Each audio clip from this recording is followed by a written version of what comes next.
আসসালামু আলাইকুম। খিলগাঁয়ে মুক্তার বিরিয়ানির চাপ আর প্লেন পোলাও কিন্তু ভয়ঙ্কর রকমের বিখ্যাত। আপনাদের মধ্যে কে কে এই চাপ পোলাও খেয়েছেন বলেন তো? আমার কিন্তু ভীষণ ভীষণ ভীষণ পছন্দ। আমার মুক্তার বিরিয়ানিতে গেলে প্লেন পোলাও আর চাপ খেতে না পারলে মনে হয় ইস, সবচেয়ে ভালো খাবারটাই মিস করে গেলাম। আর তাই এত পছন্দের খাবারটা আমি এবার কোরবানি ঈদে আমার বাসায় ট্রাই করেছি। আর ভাবলাম এত মজাদার একটা রেসিপি আমি ট্রাই করেছি, সেটা আপনাদের সাথে শেয়ার করব না? সেটা কি সম্ভব বলেন? চলেন তাহলে দেখে ফেলি কিভাবে তৈরি করলাম মুক্তার বিরিয়ানির বিখ্যাত বিফ চাপ। প্রথমে আমি একটা ব্লেন্ডার জার নিয়ে নিয়েছি, আর এটার মধ্যে দিয়ে দিচ্ছি পরিমাণ মতো পেঁয়াজ। আমি এখানে প্রায় 1 কাপের মতো পেঁয়াজ নিয়েছি। আর নিয়ে নিচ্ছি 3টা দারুচিনি, দেখতেই পাচ্ছেন কতটা পরিমাণ। আর এলাচ দিয়ে দিলাম, ছোট এলাচ আর বড় কালো এলাচ। আর দিচ্ছি এখন জয়ত্রীটা একটু হাত দিয়ে ভেঙে নিচ্ছি। তারপর দিয়ে দেবো জয়ফল, একদম অল্প পরিমাণে, দেখতেই পাচ্ছেন। খুব বেশি জয়ফল কিন্তু দেওয়া যাবে না। তারপর দিয়ে দিলাম এখানে সাদা সরিষা দিয়ে দিয়েছি 2 চা চামচের মতো। তারপর দিচ্ছি এখানে পোস্তদানাটা দিয়েছি 1.5 চা চামচের মতো। আর দেব সাদা তিলও 1.5 চা চামচ। এটা হচ্ছে আমার মাংসের পরিমাণ অনুযায়ী আমি মশলা ব্যবহার করছি। আপনার মাংসের পরিমাণ অনুযায়ী আপনি মশলাটা বাড়িয়ে বা কমিয়ে নেবেন। আর দিয়ে দিচ্ছি এখানে টক দই দিয়ে দেবো আমি 2 টেবিল চামচের মতো। এরপর আদা রসুন বাটা।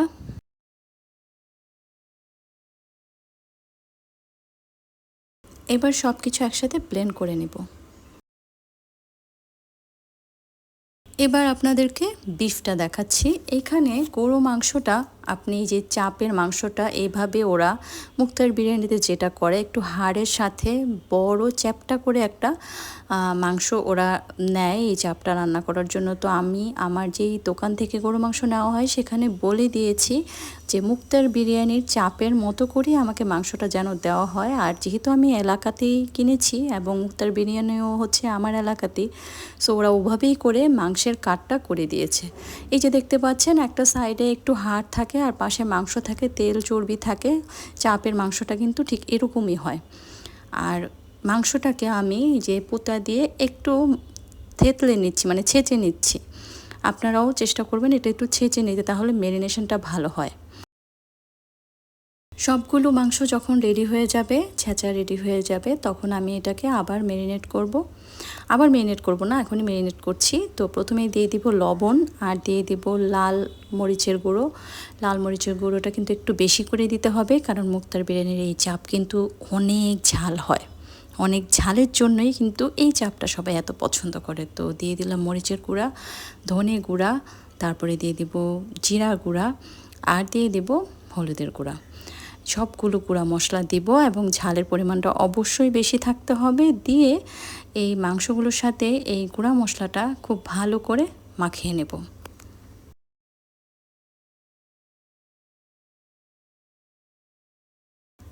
এবার যে মশলাটা আমি ব্লেন্ড করে রেখেছিলাম, সেই মশলাটা কিন্তু পুরোটাই দিয়ে দিব। ও আচ্ছা, আপনাদেরকে বলা হয়নি, এখানে মাংসের পরিমাণ হচ্ছে 2 কেজি।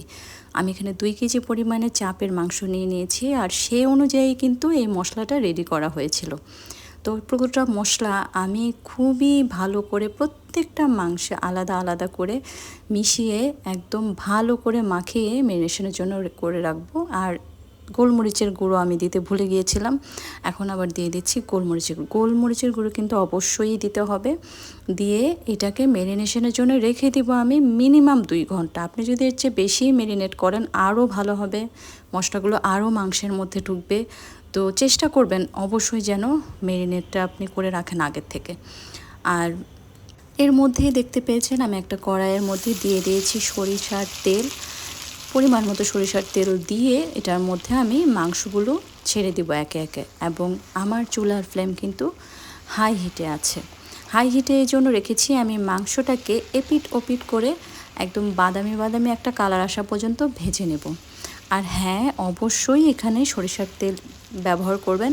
মুক্তার বিরিয়ানির চাপের যে একটা ঝাঁঝালো ব্যাপার আছে, সেটা কিন্তু সরিষার তেল না ব্যবহার করলে আপনি পাবেন না। আর সরিষার তেলটা দিয়ে একদম ফুল আঁচে মাংসটা ভেজে নিতে হবে।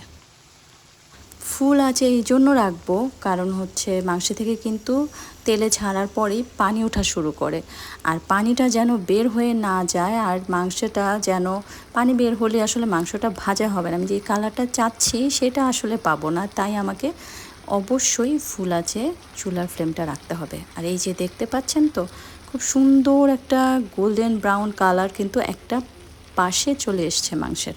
এখন আরেকটা পাশ আমি একইভাবে গোল্ডেন ব্রাউন কালার আনা পর্যন্ত মাংসটাকে ভেজে নেব।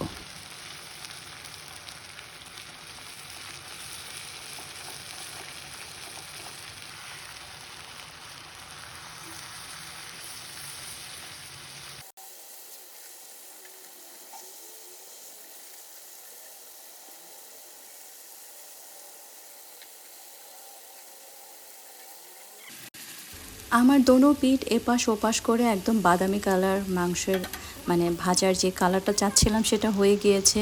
এখন আমি যে বোলে মাংসটা ম্যারিনেট করেছিলাম সেখানে গরম পানি দিয়ে বোলে থাকা মশলাগুলো একদম পানির সাথে মিশিয়ে সেই পানিটা ঢেলে দিলাম এবং মাংস সেদ্ধ হওয়ার মতো করে একদম দেখতেই পাচ্ছেন কতটা পরিমাণে পানি দিয়েছি, এবং দিয়ে চুলার ফ্লেমটা কিন্তু আমি কমিয়ে দিয়েছিলাম সেদ্ধ হওয়ার জন্য। কমিয়ে দিয়ে মাংসটা যখন হাফ ডান হয়ে যাবে মানে মোটামুটি লেভেলের একটা সেদ্ধ হয়ে গেছে, তখন আমি দিব থ্যাতলানো কাঁচামরিচ। মুক্তার বিরিয়ানির চাপ যারা খেয়েছেন তারা কিন্তু জানেন এই চাপের মধ্যে কাঁচামরিচ কী পরিমাণ দেয়া থাকে, এবং কাঁচামরিচের বিচিগুলো একদম ভেসে ভেসে থাকে। তো কাঁচামরিচ থ্যাতলানোটা অবশ্যই দিতে হবে এবং বেশ পরিমাণে দিতে হবে। আমি অনেকটাই দিয়েছি এখানে। আর দিয়ে দিলাম পেঁয়াজের বেরেস্তা। এবার আমি চুলাটা একদম ধিম আঁচ করে সেদ্ধ হওয়ার জন্য বসিয়ে রাখবো। ততক্ষণ বসিয়ে রাখবো যতক্ষণ না মাংসটা ধরলেই একদম খুলে নরম হয়ে চলে আসে।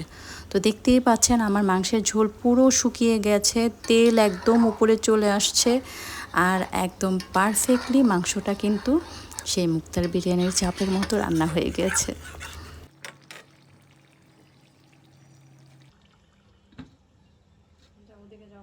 ব্যাস হয়ে গেল আমার মুক্তার বিরিয়ানির মতো বিফ চাপ। আচ্ছা, এখানে মুক্তার বিরিয়ানির চাপ যে একইভাবে আমি যেভাবে রান্না করেছি সেই রকমভাবেই একই রেসিপিতে ওরা ফলো করে রান্না করে আমি এই ক্লেমটা করছি না। আপনারা অবশ্যই আমি যেভাবে করেছি সেভাবে করে খেয়ে দেখবেন। আপনাদেরকে আমি চ্যালেঞ্জ করে বলছি, এত মজা হয়েছে, এত মজা হয়েছে। আমি কোনো অংশেই যেভাবে রান্নাটা করেছি মুক্তার বিরিয়ানির চাপের চেয়ে কম মজা হয়নি। আপনি করে না খেলে বুঝতে পারবেন না এই চাপটা খেতে আসলে কতটা মজাদার। আমার এই করা চাপ রেসিপি আপনি যদি ট্রাই করেন, আমি আপনাদেরকে হলপ করে বলতে পারি আপনারা এটা বারবার বাসায় তৈরি করবেন, কারণ এটা এতটাই মজা হয় খেতে। আর আমার রেসিপিতে যদি আপনি বিফ চাপ বাসায় ট্রাই করেন তাহলে আমাকে জানাতে ভুলবেন না কিন্তু। ভালো থাকবেন। আল্লাহ হাফেজ।